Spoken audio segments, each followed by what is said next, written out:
بسم اللہ الرحمن الرحیم۔ سامعین کرام، آپ سن رہے ہیں انسپیکٹر احمد یار خان سیریز کے سلسلے کی ایک اردو کہانی اسی کنویں میں، اور یہ اس سلسلے کی پہلی قسط ہے۔ مجھے امید ہے آپ کو میری یہ کاوش پسند آئے گی۔ لڑکی کی عمر 20-21 سال تھی اور اس کی لاش کنویں سے برآمد ہوئی تھی۔ میں جب اس کنویں پر پہنچا تو لاش کنویں سے نکال کر محلے کے لوگوں نے باہر رکھی ہوئی تھی۔ خودکشی کا صاف کیس تھا، لیکن میں نے تفتیش کر کے اپنی تسلی کرنی تھی کہ لڑکی خود ہی کنویں میں کودی تھی یا اسے کنویں میں پھینکا گیا تھا۔ یہ گاؤں نہیں، بڑا قصبہ تھا جو دیہاتی علاقے میں شہر کہلاتا تھا، اور یہ تحصیل ہیڈ کوارٹر تھا۔ اس میں بجلی تو تھی، لیکن پانی ہر گھر میں نہیں تھا۔ بہت کم لوگوں نے گھروں میں سرکاری نلکے لگوائے ہوئے تھے۔ اکثر لوگوں نے صحنوں میں کنویں کھدوائے ہوئے تھے۔ باقی گھروں میں ماشکی، جسے بہشتی کہا جاتا تھا، وہ پانی ڈالتے تھے۔ 3 محلوں میں سرکاری کنویں کھودے ہوئے تھے۔ عورتیں اور ماشکی ان سے پانی لیتے تھے۔ یہ کنواں جس سے لاش نکالی گئی تھی ایک گلی کے آخر میں تھا جو عام سڑکوں سے زیادہ چوڑی تھی۔ یہ مسلمانوں کا محلہ تھا۔ مسلمانوں کا یہی ایک ہی محلہ تھا، باقی سب آبادی ہندوؤں کی تھی، اور کچھ سکھ بھی تھے جن کی آبادی مسلمانوں سے ذرا کم تھی۔ ہندوؤں کے محلوں کی گلیاں ان کی ذہنیت اور فطرت کی طرح تنگ و تاریک تھیں۔ مسلمانوں کے محلے کی گلیاں کھلی تھیں، لیکن یہ گلی تو بہت ہی کشادہ تھی۔ پہلو با پہلو 4 بیل گاڑیاں یا 4 تانگے گزر سکتے تھے۔ کنواں گلی کے سرے پر واقع تھا، آگے خالی میدان تھا، اور محلے کے باقی گھر اس میدان کے ارد گرد تھے۔ رات 2 بجے کے لگ بھگ تھانے میں اطلاع آئی۔ مجھے گھر سے جگایا گیا۔ مجھے جب بتایا گیا کہ ایک جوان مسلمان لڑکی کی لاش کنویں سے نکالی گئی ہے تو میں نے کہا کہ یہ قتل کی واردات ہے۔ اس دیہاتی علاقے کے مسلمان خون خوار قسم کے لوگ تھے۔ یہی اثرات قصبے کے مسلمانوں پر بھی تھے۔ قتل کو تو وہ یوں سمجھتے تھے جیسے معمولی لڑائی جھگڑے میں کوئی غصے میں آ کر کسی کے منہ پر تھپڑ مارتا ہے۔ غیرت والے لوگ تھے۔ سن 1947 میں ہندوؤں اور سکھوں نے مسلمانوں کا جو قتل عام کیا تھا، اس میں اس خطے کے مسلمانوں نے جم کر مقابلہ کیا تھا۔ ہندوؤں نے ہجوم کی صورت میں ان کی بستیوں پر حملے کیے تھے۔ اس طرح سمجھ لیں کہ 10 ہندوؤں اور سکھوں نے ایک مسلمان کو شہید کیا، لیکن 10 میں سے 3-4 ہندو اور سکھ بھی مارے گئے تھے۔ اس علاقے میں سے کفار کسی ایک بھی لڑکی کو اغوا نہیں کر سکے تھے۔ یہ لوگ ایک ہی قافلے کی صورت میں پاکستان آئے تھے۔ ان لوگوں میں سے جو قصبوں اور 2 بڑے شہروں میں رہتے تھے، انہوں نے تھوڑی بہت تعلیم حاصل کر لی تھی۔ جن کی لڑکی کی لاش کنویں سے نکالی گئی تھی وہ بھی کچھ پڑھے لکھے لوگ تھے۔ تھانے میں رپورٹ دینے کے لیے آنے والوں میں ایک تو لڑکی کا باپ تھا اور باقی محلے کے 2 آدمی تھے۔ لڑکی کے باپ نے کاپی سے پھاڑا ہوا ایک کاغذ دیا جس پر لکھا تھا کہ میں اپنی جان خود لے رہی ہوں، مجھے بخش دینا اور میری لاش کنویں سے نکال لینا۔ یہ 3-4 جماعت کے بچے کے ہاتھ کا لکھا ہوا رکا لگتا تھا۔ لڑکی کے باپ نے بتایا کہ لڑکی 6 جماعتیں پڑھی ہوئی تھی اور یہ اسی کے ہاتھ کی تحریر تھی۔ کیا آپ کو یقین ہے کہ یہ آپ کی بیٹی نے خودکشی کی ہے؟ میں نے لڑکی کے باپ سے پوچھا۔ یا آپ کو کسی پر شبہ ہے؟ نہیں جناب، اس نے جواب دیا، میرا شبہ کسی پر بھی نہیں۔ میں صرف یہ کہہ سکتا ہوں کہ یہ تحریر میری بیٹی کی ہے۔ میں نے کنویں تک پہنچتے لڑکی کے باپ سے اور بھی بہت کچھ باتیں پوچھی تھیں۔ لاش کنویں کے پاس چارپائی پر پڑی تھی۔ کنویں کے چبوترے پر 2-3 لالٹینیں رکھی ہوئی تھیں اور 2 آدمیوں کے ہاتھوں میں بھی لالٹینیں تھیں۔ میرے پاس سرچ لائٹ تھی۔ میں نے لڑکی کے باپ سے پوچھا کہ اسے کس وقت اور کس طرح پتہ چلا تھا کہ اس کی بیٹی کی لاش کنویں میں پڑی ہے یا کنویں سے نکال لی گئی ہے۔ گلی میں شور ہو رہا تھا، باپ نے جواب دیا۔ میری آنکھ کھل گئی۔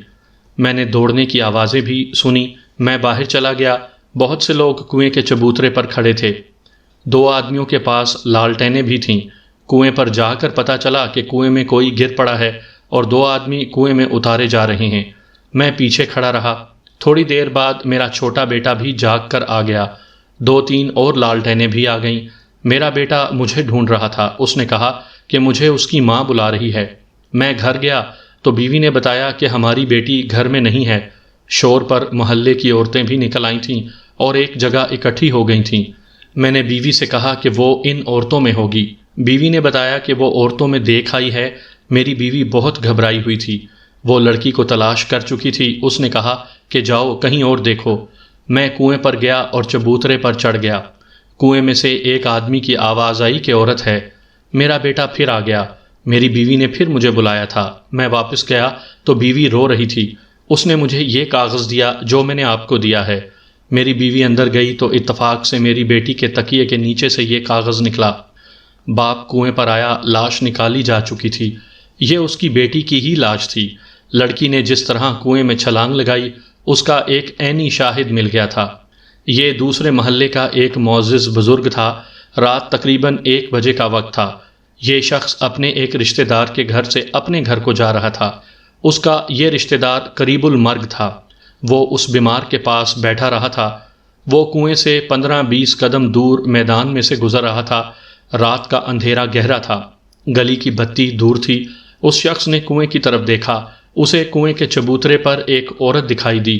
دوپٹے سے پتہ چلتا تھا کہ عورت ہے، ورنہ پہچاننا مشکل تھا کہ مرد ہے یا عورت۔ یہ شخص اپنا راستہ دیکھتا چند قدم آگے گیا تو اسے کنویں میں سے دھڑام کی آواز آئی۔ کنواں خاصا چوڑا اور کھلا تھا۔ آواز گونجدار تھی۔ اس بزرگ آدمی نے کنویں کی طرف دیکھا۔ 1 منٹ پہلے اس نے چبوترے پر ایک عورت کھڑی دیکھی تھی۔ وہ اب وہاں نہیں تھی۔ وہ دوڑ کر کنویں پر آیا۔ کنویں میں سے صاف آوازیں آ رہی تھیں جیسے کوئی ہاتھ پاؤں مار رہا ہو۔ اس آدمی نے شور مچایا، باہر آؤے چوکیدار، چوکیدار، اور ایسے ہی اس نے چوکیدار کو اور محلے والوں کو پکارا۔ چوکیدار کہیں دور تھا، وہ آ گیا۔ اس بزرگ کے کہنے پر چوکیدار نے ساتھ والے مکان کے دروازے پر دستک دی۔ وہاں سے 2 آدمی نکل آئے۔ اس طرح شور بڑھتا گیا اور لوگ جاگ جاگ کر کنویں پر اکٹھے ہونے لگے۔ اگر لڑکی اپنے تکیے کے نیچے اپنی تحریر چھوڑ کر نہ آتی تو شک کیا جا سکتا تھا کہ لڑکی کو کسی نے کنویں میں پھینکا ہے۔ ایک تو وہ تحریر چھوڑ آئی تھی، دوسرے وہ اپنے بستر پر نہیں تھی، اسے کوئی گھر سے اٹھا کر نہیں لایا تھا۔ لڑکی کی لاش 2 آدمیوں نے کنویں سے نکال لی۔ میں نے لاش پوسٹ مارٹم کے لیے بھجوا دی اور موقع پر جو کاغذات تیار کرنے تھے کر لیے۔ یہ تو یقین ہو ہی گیا تھا کہ یہ خودکشی کا کیس ہے، لیکن کچھ اپنی عادت سے مجبور اور کچھ قاعدے قانون کی پابندی۔ میں نے ابھی یہ فیصلہ نہیں دیا کہ مرنے والی نے خودکشی کی ہے۔ وہ سفید ریش بزرگ جس نے لڑکی کو کنویں پر کھڑے دیکھا تھا، مشکوک آدمی نہیں تھا۔ میں نے احتیاطاً اس کے متعلق بھی پوچھ گچھ کر لی تھی۔ وہ کوئی بہت ہی شریف اور نیک آدمی تھا۔ میں تو خوامخواہ بال کی کھال اتار رہا تھا۔ لڑکی کا باپ اور اس کی ماں بھی اس کے تکیے سے کاغذ پیش کر کے کہہ رہے تھے کہ لڑکی نے خودکشی کی ہے۔ مجھے ایک اور شک تھا، وہ یہ کہ لڑکی نے کسی کے ساتھ تعلقات پیدا کر لیے ہوں گے، اور آپ جانتے ہیں کہ اس کے نتائج کیا ہوتے ہیں۔ میں یہ سوچ رہا تھا کہ لڑکی نے اپنے گناہ کے نتیجے کو چھپانے کے لیے اپنی جان لے لی ہے۔ اگر ایسا ہی تھا تو بھی یہ پولیس کیس نہیں تھا کہ تفتیش شروع کر دی جائے۔ مرنے والی تو مر گئی تھی، لیکن صبح جب پوسٹ مارٹم رپورٹ آئی تو پتہ چلا کہ لڑکی کے جسم پر تشدد کا یا کسی ضرب کا کوئی نشان نہیں تھا اور لڑکی صحیح معنوں میں کنواری تھی۔ اس سے میرا یہ شک بے بنیاد نکلا۔ پوسٹ مارٹم میں موت کا باعث یہی تھا کہ وہ ڈوب کر مری ہے، یعنی اس کے پیٹ اور پھیپھڑوں میں پانی بھر گیا تھا۔ میں نے پوسٹ مارٹم رپورٹ کے بعد یہ فیصلہ لکھ دیا کہ لڑکی نے نامعلوم وجوہات کی بنا پر خودکشی کر لی ہے۔ اس طرح لڑکی اپنی قبر میں اور اس کی موت کے کاغذات تھانے کی فائلوں کے قبرستان میں دفن ہو گئے۔ 4-5 دن گزرے۔ صبح سویرے میں معمول کے مطابق تھانے جانے کی تیاری کر رہا تھا کہ ایک کانسٹیبل آیا۔ اتفاق سے یہ وہی کانسٹیبل تھا جس نے 4-5 روز پہلے رات 2 بجے مجھے جگا کر اطلاع دی تھی کہ کنویں میں سے ایک آدمی کی لاش برآمد ہوئی ہے۔ ملک صاحب، اس نے کہا، اسی کنویں میں ایک لاش تیر رہی ہے۔ اسی محلے کے 2 آدمی آئے ہوئے ہیں۔ محلے والوں کو پتہ چل گیا ہے کہ خودکشی کے لیے یہ کنواں ٹھیک ہے۔ میں نے کہا اور جلدی جلدی تیار ہو کر تھانے چلا گیا۔ میں کچھ حیران سا ہوا۔ یہ لوگ جنہیں میں مسلمان قوم کے ایک قبیلے کے لوگ کہوں گا، خودکشی کرنے والے تو نہیں تھے۔ مجھے شبہ ہوا کہ یہ قتل کی واردات ہوگی۔ ایک خیال یہ بھی آیا کہ لڑکی نے محبت کی ناکامی کے زیر اثر خودکشی کی ہوگی اور اب کنویں میں جس کی لاش پڑی ہے اسی کے ساتھ لڑکی کی محبت ہوگی اور اس نے بھی خودکشی کر لی۔ یہ میری ایک فضول عادت تھی کہ میرا دماغ اسی طرح کی سوچوں میں الجھ جایا کرتا تھا۔ اس عادت سے میں تنگ بھی آ جاتا تھا اور اس سے مجھے فائدہ بھی ہوتا تھا۔ فائدہ یہ کہ میں بڑی جلدی ملزموں تک پہنچ جاتا تھا۔ آپ کے ذہن میں یہ سوال اٹھا ہوگا کہ لڑکی نے کیوں خودکشی کی تھی۔ میں نے کم از کم خودکشی کی اس واردات میں اپنی عادت پر قابو پا لیا تھا، اور میں نے کسی سے یہ پوچھا ہی نہیں تھا کہ خودکشی کی وجوہات کیا تھیں۔ میں کنویں پر پہنچا، لاش کسی نے نہیں نکالی تھی۔ صبح سویرے ماشکی لوگوں کے گھروں میں پانی پہنچانے کے لیے کنویں پر گئے تو ایک ماشکی کا ڈول پانی میں اٹک گیا۔ عام طور پر ایسے نہیں ہوا کرتا۔ ماشکی نے نیچے دیکھا، کنواں بہت چوڑا تھا۔ اسے کپڑے سے نظر آئے، پھر صاف نظر آنے لگا کہ یہ تو کسی آدمی کی لاش ہے۔ ماشکیوں نے محلے والوں کو بتایا۔ بہت سے لوگوں نے آ کر کنویں میں جھانکا اور 2 آدمیوں کو تھانے بھیج دیا۔ اس محلے میں ایک ریٹائرڈ صوبے دار میجر رہتا تھا۔ اس نے پولیس کا رول ادا کیا اور ایک نشانی کو وہیں پڑا رہنے دیا۔ ایک ماشکی نے بتایا کہ کنویں کے چبوترے پر یہ ریشمی رومال پڑا ہوا تھا جسے ماشکی نے پڑا رہنے دیا۔ لوگوں نے آ کر یہ رومال اٹھا لیا اور کئی آدمیوں نے ہاتھوں میں لے کر اسے دیکھا۔ اتنے میں یہ ریٹائرڈ صوبے دار میجر آ گیا۔ اسے پتہ چلا کہ رومال چبوترے پر پڑا ہوا تھا، تو اس نے ماشکی سے کہا کہ یہ رومال اسی جگہ رکھ دو جہاں یہ پڑا ہوا تھا۔ اس طرح یہ رومال میرے ہاتھ میں آ گیا۔ آج کل ایسے رومال نہیں ملتے۔ اس وقت خالص ریشم کے رومال ہوتے تھے۔ 1 گز چوڑا اور اتنا ہی لمبا رومال لپیٹو تو مٹھی میں اس طرح آ جاتا تھا جیسے 2-3 انچ کا کاغذ کا ٹکڑا مروڑ کر مٹھی میں لیا ہوا ہو، لیکن مضبوطی ایسی کہ دائیں بائیں کتنی ہی زور سے کھینچو پھٹتا نہیں تھا۔ یہ عام طور پر شوقین نوجوان گلے میں ڈال کر رکھتے تھے اور یہ تحفے کے طور پر بھی دیے جاتے تھے۔ مجھے جب بتایا گیا کہ یہ رومال پہلے ہی یہاں پڑا ہوا تھا تو میں نے اسے قبضے میں لے لیا۔ اسے کھول کر اچھی طرح دیکھا کہ اس پر شاید کسی کا نام کاڑا ہوا ہو۔ اس سے پہلے، بہت پہلے کا واقعہ ہے کہ ایک رومال نے ہی مجھے قاتل تک پہنچا دیا تھا۔ شاید میں یہ کہانی آپ کو سنا چکا ہوں۔ میں نے کنویں میں اترنے والے آدمی بلوائے۔ وہ جانتے تھے کہ کنویں میں سے لاش کس طرح نکالی جاتی ہے۔ اس سے پہلے بھی وہ ایک لاش نکال چکے تھے۔ لاش باہر آئی تو لوگوں نے فوراً شناخت کر لی۔ یہ تو گلباز ہے، ایک آدمی نے کہا۔ سب دیکھنے والوں نے اپنے اپنے الفاظ میں تائید کی کہ یہ گلباز ہے، اور تقریباً سب نے افسوس اور حیرت کا اظہار بھی کیا کہ اسے کون کنویں میں پھینک گیا۔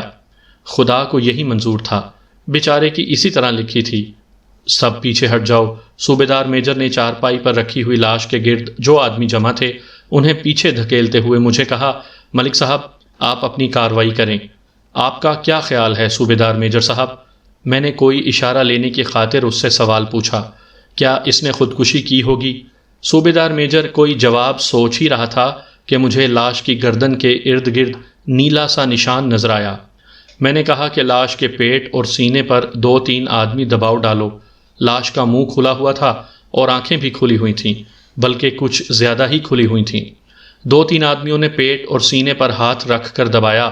میں لاش کے کھلے ہوئے منہ کی طرف دیکھ رہا تھا۔ میں نے کہا کہ اور زور سے دباؤ۔ انہوں نے اور زور سے دبایا۔ چھوڑ دو، میں نے کہا۔ چارپائی تھانے لے چلو، لاش پوسٹ مارٹم کے لیے جائے گی۔ یہ قتل کی واردات تھی۔ مقتول کے گلے میں رسی یا کپڑا ڈال کر اسے پھانسی دی گئی تھی۔ جب یہ مر گیا تو لاش کنویں میں پھینک دی گئی۔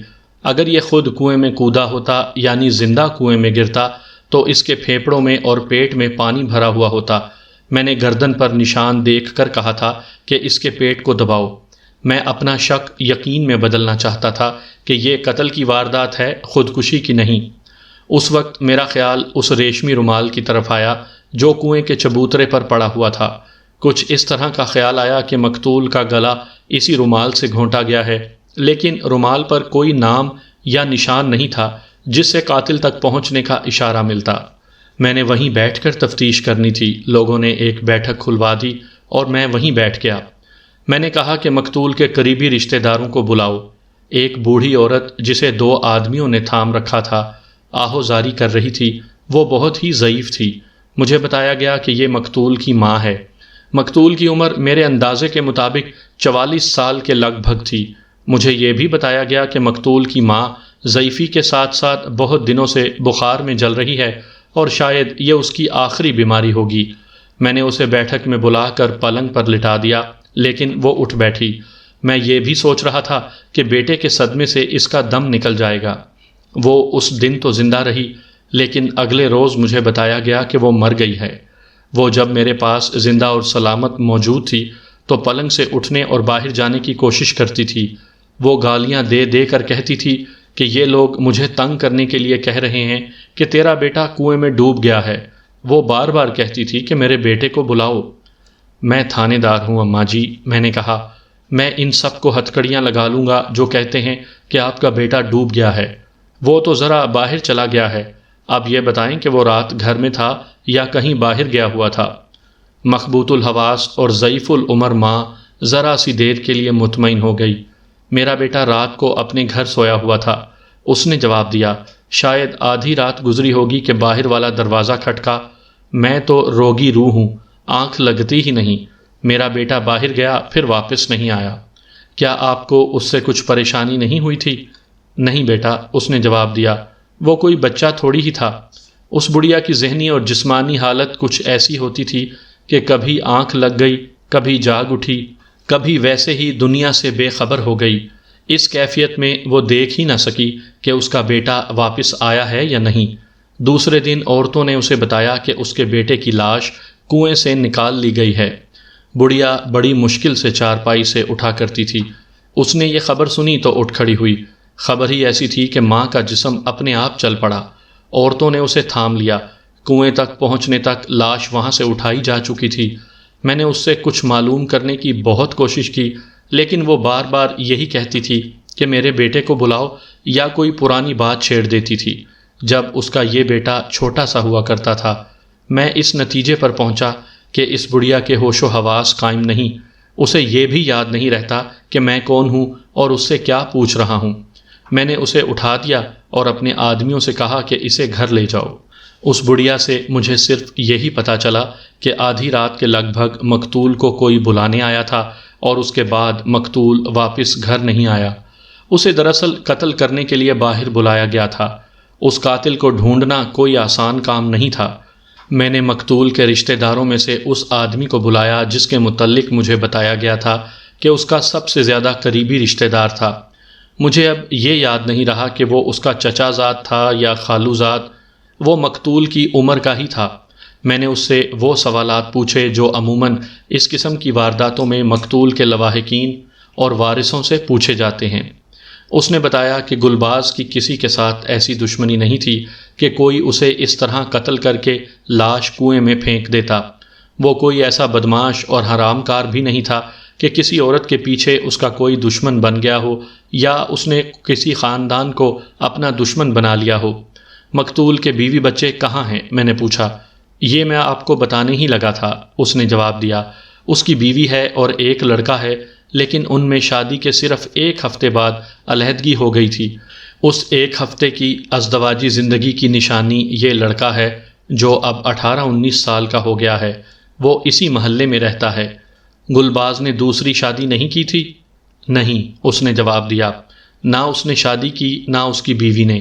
گلباز نے جوانی اکیلے ہی گزار دی اور بیوی اپنے بچے میں مگن رہی۔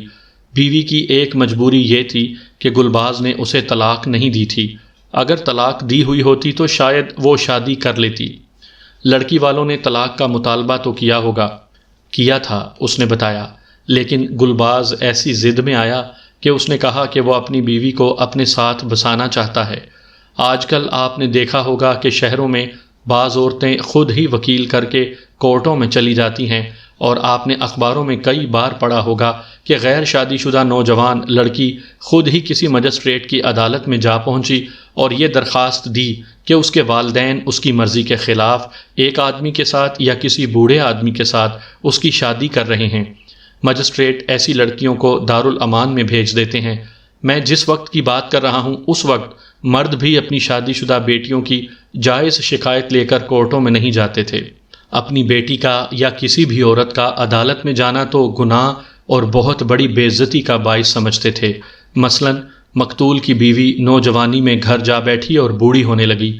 اس کا طلاق کا مطالبہ ہر لحاظ سے جائز تھا، لیکن کورٹ میں جانا تو دور کی بات ہے، طلاق کا مطالبہ کرنا ہی بے عزتی کا باعث سمجھا جاتا تھا۔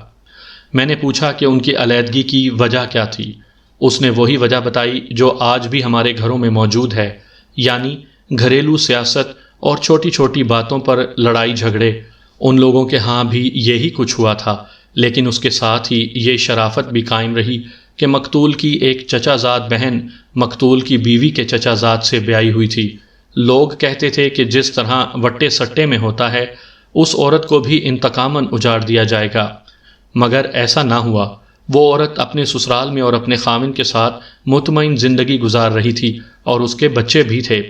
اگر اس وجہ سے دشمنی تھی بھی تو وہ 20 سال پرانی ہو چکی تھی۔ گلباز کی بیوی کے لواحقین نے کوئی انتقامی کارروائی کرنی ہوتی تو 20 سال انتظار نہ کرتے۔ ایک بات بتاؤ، میں نے مقتول کے اس قریبی رشتہ دار سے کہا، اگر تم نہیں جانتے تو کسی سے پوچھ کر بتاؤ۔ شاید ایسا ہوا ہو کہ گلباز نے اپنی بیوی کو اب کوئی الٹا سیدھا پیغام بھیجا ہو، یا کہیں باہر سے اسے روک لیا ہو اور اسے کوئی ناروا بات کہہ دی ہو، یا اسے اپنے پاس آنے کو کہا ہو۔ یہ تو ہم اس کی بیوی سے معلوم کر سکتے ہیں، اس نے کہا، لیکن یہ بات ماننے والی نہیں۔ گلباز بڑے مضبوط جگر والا آدمی تھا اور خوددار بھی تھا، وہ ایسی حرکت کرنے والا تھا ہی نہیں۔ تم کہتے ہو کہ مقتول چال چلن کا اچھا تھا، میں نے کہا، مجھے شک ہے کہ اس نے تنہا جوانی کیسے گزاری۔ یہ سوچ کر بات کرو کہ وہ فرشتہ نہیں تھا، مذہب میں ڈوبا ہوا آدمی بھی نہیں تھا، اتنی پاک صاف زندگی وہ گزار نہیں سکتا تھا۔ آپ مجھ پر اعتبار کریں جی، اس نے کہا، میں گلباز کے اعمال پر پردہ نہیں ڈالوں گا، کیونکہ میں آپ کی طرح یہ کوشش کروں گا کہ قاتل پکڑا جائے۔ قاتل کو پکڑنا آپ کی سرکاری ڈیوٹی ہے، لیکن میرے لیے جذباتی معاملہ ہے۔ گلباز کے ساتھ میرا خونی رشتہ ہے۔ ملک صاحب، میری کوشش تو یہ ہوگی کہ قاتل کو آپ ہی پکڑیں۔ اگر میں نے یا ہمارے کسی اور قریبی رشتہ دار نے قاتل کو پکڑا تو اسے آپ کے حوالے نہیں کیا جائے گا، وہ اس طرح دفن کر دیا جائے گا کہ خدا کے سوا کسی کو پتہ نہیں چلے گا کہ وہ گیا کہاں۔ آپ نے مجھ سے کچھ پوچھا تھا۔ بعض لوگ کہتے ہیں کہ گلباز نے کہیں نہ کہیں اپنا دل بہلاوے کا بندوبست کر رکھا تھا، لیکن کوئی بھی کسی عورت کی طرف انگلی اٹھا کر یہ نہیں کہہ سکتا کہ اس عورت کے ساتھ گلباز کے تعلقات ہیں یا تھے۔ اگر میں یہ کہوں کہ گلباز کی بیوی کے لواحقین کی طرف سے ضرور کوئی حرکت ہوئی ہے تو تم کیا کہو گے؟ میں بڑی صاف بات کہوں گا، اس نے جواب دیا۔ ایک تو یہ شکایت یا دشمنی بہت پرانی ہو چکی ہے، اور دوسری بات یہ ہے کہ گلباز کے سسرال والوں میں اتنا دم نہ اس وقت تھا نہ آج ہے کہ وہ کوئی الٹی سیدھی حرکت کر سکیں۔ یہ تو آپ دماغ سے نکال ہی دیں۔ گلباز کے اپنے بیٹے کے ساتھ تعلقات کیسے تھے؟ میں نے پوچھا۔ باپ بیٹا باہر ملتے ملاتے تو ہوں گے؟ نہیں، اس نے جواب دیا، ان کی آپس میں بول چال نہیں تھی۔ اگر اتفاق سے کسی گلی میں آمنے سامنے آ جاتے تو باپ یا بیٹا ادھر ادھر ہو جاتے تھے، لیکن یہ سب نے دیکھا ہے کہ لڑکا کہیں اپنی ہمجولیوں میں کھیل رہا ہوتا یا کھڑا ہوتا تو باپ دور کھڑا اسے دیکھتا رہتا تھا۔ اس کے بعد میں نے مقتول کے 3 اور رشتہ داروں کو بلا لیا۔ سب نے بالکل ایسی ہی باتیں کیں جو یہ شخص کر گیا تھا۔ اس کے بعد میرے اپنے مخبر رہ گئے تھے۔ پورا دن تو مقتول کے رشتہ داروں کے ساتھ گزر گیا۔ شام کے وقت پوسٹ مارٹم کی رپورٹ آ گئی۔ اس میں صاف لکھا تھا کہ مقتول گلا گھٹنے سے مرا ہے اور مرنے کے بعد اسے کنویں میں پھینکا گیا۔ اس کا ثبوت یہی دیا گیا جو میں نے پہلے ہی دیکھ لیا تھا۔ پیٹ اور پھیپڑوں میں پانی کا ایک قطرہ بھی نہیں تھا۔ پیٹ میں تو پانی ہوتا ہی ہے، پھیپڑے بالکل صاف تھے۔ جسم پر اور کسی چوٹ یا زخم کے نشان نہیں پائے گئے تھے۔ میں نے محلے کے 3-4 معززین کو اکٹھے ہی بلا لیا اور انہیں کہا کہ پہلے ایک لڑکی اس کنویں میں ڈوب مری اور اب ایک اچھے بھلے آدمی کو مار کر کسی نے کنویں میں پھینک دیا۔ کیا آپ لوگ پریشان نہیں ہو رہے؟ میں نے انہیں کہا، کیا آپ نے اپنے طور پر یہ نہیں سوچا کہ قاتل کون ہو سکتا ہے؟ مجھے آپ کی مدد کی ضرورت ہے، اور اب یہ بھی سوچ لیں کہ قاتل کو نہ پکڑا تو وہ ایسی ہی ایک اور واردات کر بیٹھے گا۔ آپ کو معلوم ہوگا کہ مقتول کی دشمنی کس کے ساتھ تھی۔ اگر آپ میں سے کوئی صاحب مجھے کچھ علیحدگی میں بتانا چاہتے ہیں تو وہ میرے پاس بیٹھے رہیں اور باقی باہر چلے جائیں۔ انہوں نے ایک دوسرے کی طرف دیکھا، آپس میں کچھ خسر پسر کی اور پھر میری طرف متوجہ ہوئے۔ جناب ملک صاحب، پینشنی صوبے دار میجر نے کہا، ایسی کوئی بات نہیں جو ہم ایک دوسرے سے چھپا کر کریں۔ یہاں ہم نے یہ معلوم کرنا ہے کہ گلباز کی کس کے ساتھ اتنی دشمنی تھی کہ اس نے گلباز کو قتل کر کے کنویں میں پھینک دیا۔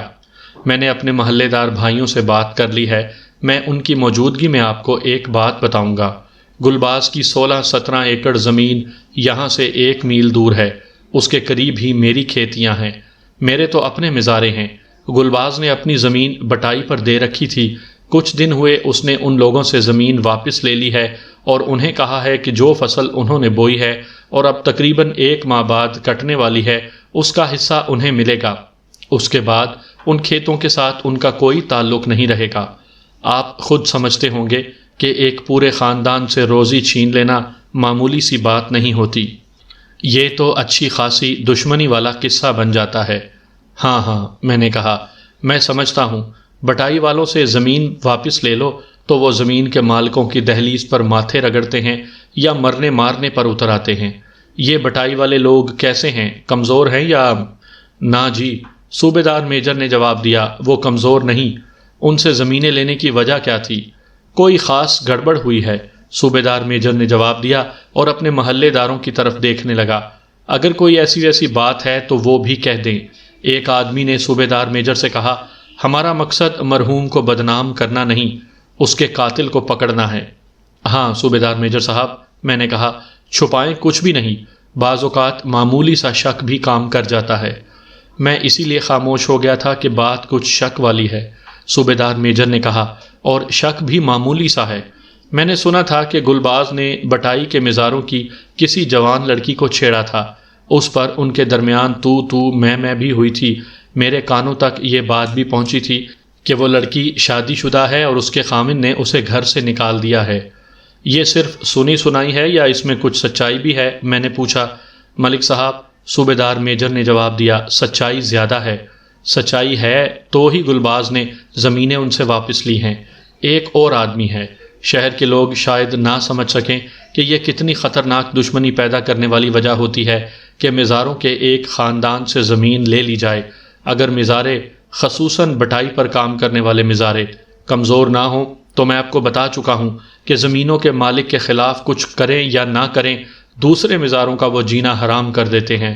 میں نے مزید کریدنا شروع کر دیا تو صوبیدار میجر کے سینے سے کچھ اور باتیں نکل آئیں۔ ان باتوں سے مجھے اندازہ ہوا کہ یہ تو دشمنی کی اچھی خاصی وجہ ہے۔ میرے پوچھنے پر انہوں نے بتایا کہ یہ واقعہ 8-10 روز پہلے کا ہے۔ میں ان لوگوں کو شہر میں بلا سکتا تھا، لیکن بہتر یہ سمجھا کہ اچانک وہاں پہنچ جاؤں اور تمام متعلقین کو گھیر لوں۔ میں وہاں سے اٹھ کر تھانے چلا گیا۔ رات تھوڑی سی رہ گئی تھی۔ اپنے گھر جا کر تھوڑی دیر سو لیا اور منہ اندھیرے اٹھ کر تھانے آ گیا۔ اپنے جن آدمیوں کو ساتھ لے جانا تھا انہیں میں نے رات کو ہی کہہ دیا تھا کہ صبح تیار رہیں۔ ان لوگوں کا گاؤں دور نہیں تھا۔ میں نے رات کو صوبیدار میجر کی بات سن کر گلباز کے اسی قریبی رشتہ دار کو بلایا تھا جس سے میں سب سے پہلے بیان لے چکا تھا۔ اس نے مجھے مقتول کی پہلے بٹائی والوں کے نام بتا دیے تھے اور یہ بھی تصدیق کر دی تھی کہ مقتول نے ان سے زمینیں لے لی تھیں، لیکن اسے وجہ معلوم نہیں تھی۔ بہرحال ان لوگوں کے نام معلوم ہو گئے تھے۔ میں اچانک ان کے گاؤں میں جا پہنچا۔ یہ چھوٹا سا گاؤں تھا جس میں زیادہ تر مزارے قسم کے لوگ یا اپنی زمینوں والے معمولی سے کسان رہتے تھے۔ نمبردار دوسرے گاؤں میں رہتا تھا۔ یہ چھوٹا سا گاؤں بھی اسی نمبرداری میں آتا تھا۔ میں نے اسے بلانے کے لیے ایک کانسٹیبل کو بھیجا اور مزاروں کے گاؤں میں کھڑے ہو کر ان آدمیوں کو بلایا جن کی مجھے ضرورت تھی۔ ان میں جو عمر میں سب سے بڑا تھا اسے الگ کیا۔ میں نے باہر چارپائی رکھوا لی تھی۔ اس آدمی سے پوچھا کہ گلباز نے ان سے زمینیں کیوں لے لی تھیں۔ اس نے میری بہو کو چھیڑا تھا، اس نے جواب دیا۔ ابھی 4-5 مہینے ہوئے ہیں کہ میں نے بیٹے کی شادی کی ہے۔ اس کا مطلب یہ ہوا، میں نے کہا، کہ اس کی زمینیں تم نے خود چھوڑی ہیں۔ نہیں حضور، اس نے کہا، لڑکی کو چھیڑنے پر اس کے ساتھ لڑائی جھگڑا ہو گیا تھا۔ وہ کہتا تھا کہ زمینیں چھوڑ دو۔ میں تو زمین چھوڑنے پر تیار تھا، لیکن میرے بیٹے کہتے تھے کہ اس کی زمین نہیں چھوڑیں گے۔ گلباز نے کہا کہ وہ پولیس کو لے آئے گا اور زمینیں چھڑا لے گا۔ میں نے اپنے طور پر سوچا کہ معمولی چھیڑ خانی سے ان لوگوں کو اتنی دور تک نہیں پہنچنا چاہیے تھا۔ میں نے اسے کہا بھی کہ یہ تو معمولی بات تھی۔ وہ مجھے بتانے لگا کہ وہ غیرت مند لوگ ہیں۔ بہرحال وہاں اور لوگ بھی تھے۔ میں نے اس کے ایک بیٹے کو بلایا۔ اس نے بتایا کہ چھیڑ خانی کچھ سنگین قسم کی تھی۔ پھر میں نے کہا کہ اس کے خاوند کو میرے پاس بھیجو جسے مقتول نے چھیڑا تھا۔ مجھے اطلاع ملی کہ وہ گاؤں میں نہیں ہے۔ میں نے جب تھانے داروں جیسا برتاؤ کیا کہ اسے فوراً حاضر کیا جائے تو اس چھوٹے سے گاؤں میں کھلبلی مچ گئی۔ کوئی کھیتوں کی طرف دوڑا جا رہا تھا، کوئی گاؤں کے اندر سے اسے آوازیں دے رہا تھا۔ مجھے بتایا گیا کہ میرے یہاں آنے تک وہ گھر میں موجود تھا۔ اس کا بھی گاؤں وہی تھا جہاں نمبردار رہتا تھا۔ نمبردار آ چکا تھا۔ میں نے اسے کہا کہ یہ آدمی اپنے سسرال چلا گیا ہوگا، ایک تو اسے پکڑ کر لاؤ اور اس کی بیوی کو بھی لے آؤ۔ سرکار، نمبردار نے کہا، میں اپنے گاؤں سے آ رہا ہوں، ایک ہی راستہ ہے، جس راستے سے میں آیا ہوں، اگر وہ تھوڑی دیر پہلے سے نکل کر میرے گاؤں گیا ہے تو وہ مجھے راستے میں نہیں ملا۔ اور سرکار، ایک عرض اور ہے، وہ اپنے سسرال نہیں گیا ہوگا، کیونکہ ان کی بیٹی کو اس نے یہ الزام لگا کر گھر سے نکال دیا ہے کہ گلباز کے ساتھ اس کے تعلقات ہیں۔